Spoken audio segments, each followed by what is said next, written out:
Olá pessoal, Nardinho aqui. Hoje a gente vai fechar aquela parte sobre como calcular vazão usando blocos Foundation Fieldbus, né? Nos vídeos anteriores a gente falou um pouquinho da onde que nasceu essa ideia, né?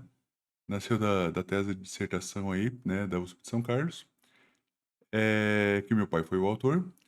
E basicamente foi feito todo um algoritmo aí na parte de treinamento, né, da rede neural pelo MATLAB, né? E depois, a parte da operação, né, depois que a gente extraiu aqui o conhecimento da rede neural, a gente trouxe, né, esse conhecimento aí para blocos em Foundation Fieldbus, né, ou seja, só a parte forward, que é a parte da operação, né. Mas o que que é o Foundation Fieldbus, né? Talvez nem todo mundo esteja acostumado aí com essa nomenclatura, né, com o nome aí do Foundation Fieldbus. O Foundation Fieldbus, ele é uma rede de comunicação, né, na verdade mais do que isso, né. Em alguns treinamentos aí, alguns fornecedores, né, de sistemas em Foundation Fieldbus, como a Emerson, né, o Delta V da Emerson, o System 302 da Smart, tem vários outros, né, a Endress Hauser também tem, vários fabricantes de Yokogawa, né, o Centro da Yokogawa. Se eu não me engano, a Yokogawa tem o Stardom também, que se eu não me engano também tem essa parte de Fieldbus, né.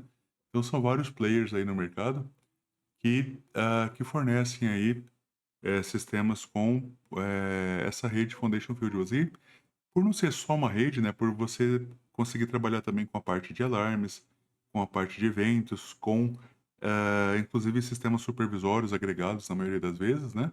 Então e cálculos, né, e parte de controle tudo, inclusive não só o controle clássico, né, P&D geralmente, mas também fuzzy, redes neurais, envolvida aí. Você tem, muita gente fala que o Foundation Fieldbus é uma plataforma de controle e automação, né. Mas aqui para o nosso estudo a gente vai tratar ela, né, de uma forma simplificada, né. A gente vai entender aí como é apenas uma rede de comunicação, né. Pensando historicamente aí, né, mais ou menos aí 1940, né, tinha os sistemas pneumáticos, né, de 3 a 15 PSI. Depois passou para corrente 4 a 20 miliampere, né, também 0 a 10 volts, né, da mesma época aqui. Depois começaram aí os sistemas, né, na década de 80 aí, os sistemas 4 a 20 miliampere mais smart, né, ou seja, o HART principalmente nasceu aqui nessa época, né, e alguns outros. O Foundation Fieldbus, Profibus, PA, Profibus DP nasceram aí, já perto do ano 2000, um pouquinho antes do ano 2000, né. E depois os sistemas sem fio, né, sistemas wireless e também o sistema Ethernet APL aí. Ah, mas basicamente o que que é um instrumento em Foundation Fieldbus, né? Você tem ali vários tipos de medidores de pressão, temperatura, nível, vazão, pH, uma infinidade, né, de medidores aí que conseguem fazer a leitura, né, através dos seus sensores e entregar essa informação aí no padrão Foundation Fieldbus, né, que vai se ligar no canal chamado H1, né, segmento H1 que vai levar essa informação, levar e trazer, né, essa informação aí essa troca de informações entre o transmissor de campo e o host, né, ou seja, o sistema Fieldbus.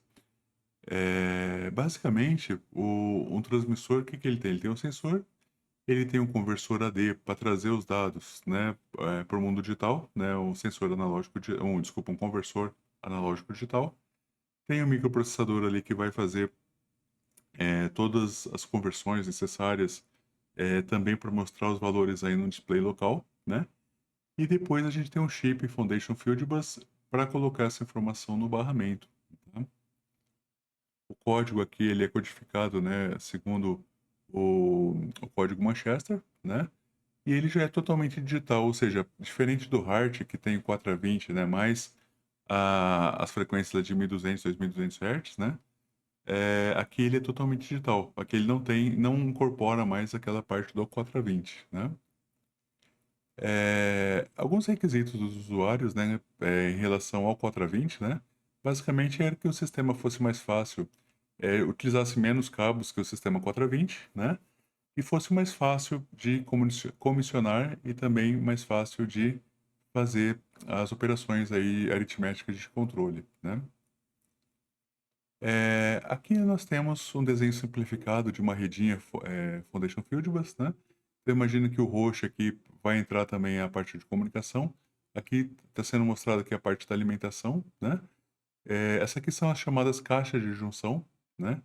E aí nós temos o tronco, que é o caminho mais comprido, simbolizado aqui por esse caminho preto. No final temos um terminador, no começo também temos um terminador. Aqui não está mostrado, mas geralmente algumas caixinhas dessas já tem uma chavinha ali que você pode adicionar ou não o terminador, né? Mas sempre temos que ter um terminador no começo e um no fim da linha, né?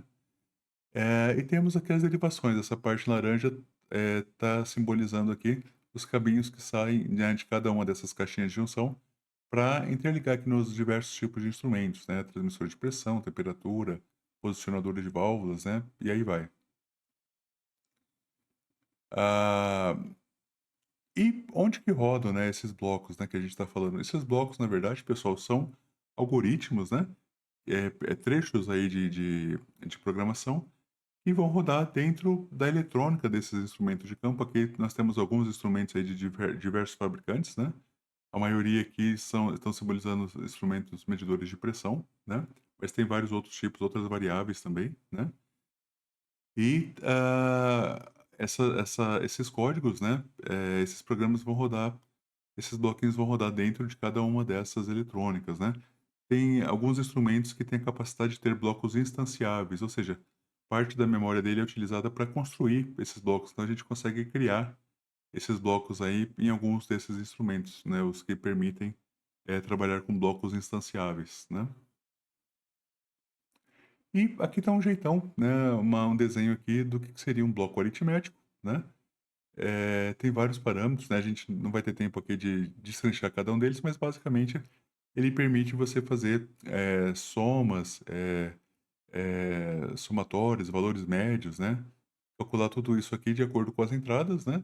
E de acordo com as fórmulas aqui que a gente consegue trabalhar dentro deles, ele vai apresentar uma saída, né? Então, para a rede neural é bem interessante porque ele permite que a gente coloque um ganho, né, para cada uma das entradas. Então, cada uma das entradas aqui, por exemplo, em 1, em 2 e 3, vai ser multiplicado por um ganho e depois a gente pode fazer a somatória desses ganhos, né? Então, para redes neurais, né, essa parte é bem bacana. E ele já vai fazer uma boa parte, né, dos cálculos aqui de uma rede neural, né? O bloco caracterizador é um outro bloco que foi bastante utilizado também, e ele faz aproximações por segmento de reta, né? Então, vários segmentos de reta ali, normalmente a gente coloca 20 ou alguns permitem colocar 21 pares, né? De XY, como vocês estão vendo aqui embaixo, a gente cria uma tabelinha, né? Com valor XY, né? E aí esses segmentos de reta, ah, eles vão fazer o quê? A partir da entrada, essa entrada, quando não tiver o valor exato aqui, ele vai ser interpolado, né? Por meio desse segmento de reta. E aí, nós vamos ter na saída o valor correspondente ao y, né? Então, nós temos aqui uma tabelinha x, que seria a entrada, e y a saída. E, por meio de interpolação, nós vamos ter a saída de acordo com o valor da entrada ali, né? E isso foi bastante interessante quando trabalhamos com redes neurais, porque a parte não linear, ou seja, a tangente hiperbólica, né, da rede neural, foi trabalhada dentro desses bloquinhos caracterizadores, né?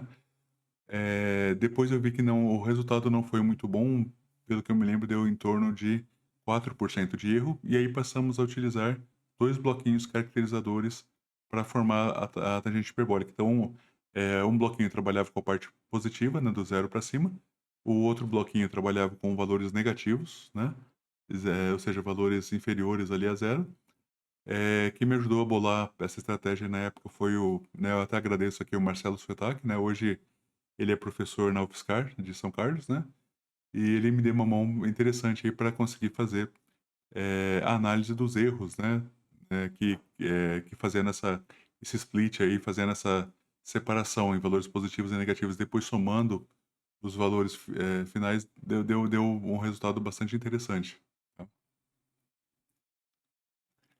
Ah, aqui nós temos o mapa, né?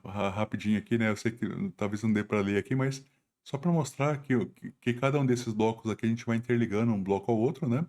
E aqui a gente consegue fazer a representação em blocos Foundation Fieldbus de uma lógica que foi previamente desenvolvida para ser trabalhada numa rede neural. Então, na verdade, o passo forward aqui, né, está fazendo o quê? Ele está recebendo os valores aqui da pressão diferencial, pressão estática e temperatura, está aqui normalizando, né, os dados aqui nessa primeira parte, está fazendo toda o passo forward aqui, né, para cada um desses bloquinhos aqui foram colocados os conhecimentos, né, os valores dos pesos cináticos, né, e a bias ali, que veio do MATLAB, né, da rede neural.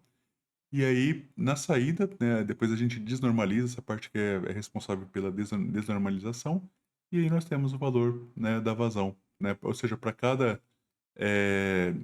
padrão aqui de entrada, né, para cada tríade aqui que nós entramos aqui, ele faz todos os cálculos e apresenta o valor da vazão, né, já corrigida aqui. Pessoal, espero que tenham gostado, né? Esse foi o nosso último vídeo, né, para fechar essa parte aí, acho que é o quarto vídeo, se eu não me engano, né, que nós falamos lá como que o multivariável, né, consegue fazer a medição, nós fizemos simulações, né? Depois, um outro vídeo nós dissemos como que a gente fez a parte do cálculo via Toolbox, né? Do MATLAB, né? Para a gente fazer os ajustes ali da rede neural, né? É um treinamento supervisionado, né? E aqui nesse vídeo a gente fecha mostrando um pouquinho ali dos blocos de função, né? Então nós transformamos aí uma parte, né? Do nosso ambiente aí do Foundation Fieldbus para fazer os cálculos de vazão, tá?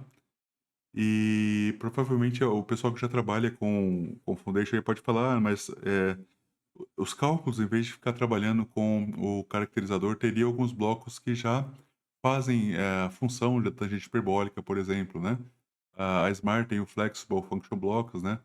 A Emerson também tem alguns blocos dedicados para a função, só que esses blocos não são blocos padrão, né? E os blocos a ideia, né, do mestrado era qualquer um, né, que tivesse acesso a qualquer sistema Fieldbus, né? Se a gente procurar na informação ali da Fieldbus Foundation, eles chamam de Standard Blocks, né? Ou seja, blocos padrão, né, que todos os fabricantes têm. Então, a ideia é que realmente, né, depois de treinada a rede neural, fosse possível trabalhar em qualquer ambiente Fieldbus, né? Qualquer ambiente Foundation Fieldbus, melhor dizendo, né? Então, por isso que foram escolhidos ali apenas os blocos padrão, né? E aí, por isso que foi feito o desenvolvimento dessa forma, né? Que pudesse atingir um público maior aí, tá? Um grande abraço e até o nosso próximo vídeo.